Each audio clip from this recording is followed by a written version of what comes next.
নাটোর ১ আসনে বিএনপি মনোনয়ন প্রার্থী রাজন।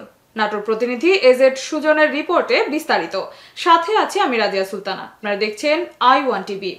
নাটোর ১ লালপুর বাগাতিপাড়া আসনে বিএনপির মনোনয়ন প্রত্যাশী ইয়াসির আরশাদ রাজনের মোটরসাইকেল শোডাউন অনুষ্ঠিত হয়েছে।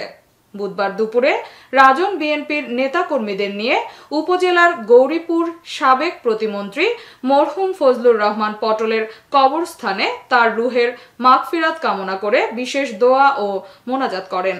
ইয়াসির আরশাদ রাজন সাবেক প্রতিমন্ত্রী মরহুম ফজলুর রহমান পটলের বড় ছেলে।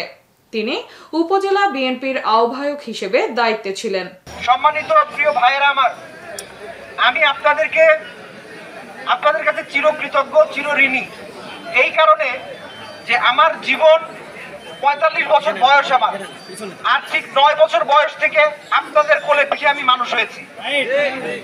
এই ৯ বছর বয়স থেকে আপনারা আমাকে যে আদর করেছেন, যে স্নেহ দিয়েছেন, এই আমার বড় ভাইরা বিশ্বাস করেন ইনাদের কোলে আমি মানুষ হয়েছি। একইভাবে ওনাদের সন্তানরা আমার কোলে মানুষ হয়েছে। আমি আপনাদের সবার উদ্দেশ্যে বলতে চাই যে আল্লাহ পাক যে কয়দিন আমাকে হায়াত দিয়েছেন, এর ভিতরে অনেক মানুষ অনেক কথা বলার চেষ্টা করেছে। এছাড়া ঢাকা মেডিকেল কলেজ হাসপাতালের সাবেক ভিপি এবং বর্তমান নাটোর জেলা বিএনপির আহ্বায়ক কমিটির সদস্য হিসেবে দায়িত্বে আছেন।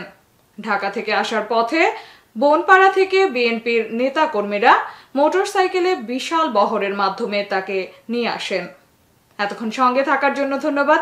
i1 টিভির নিয়মিত আপডেট পেতে ভিজিট করুন আমাদের ওয়েবসাইট, ফেসবুক, ইনস্টাগ্রাম ও ইউটিউব চ্যানেলে।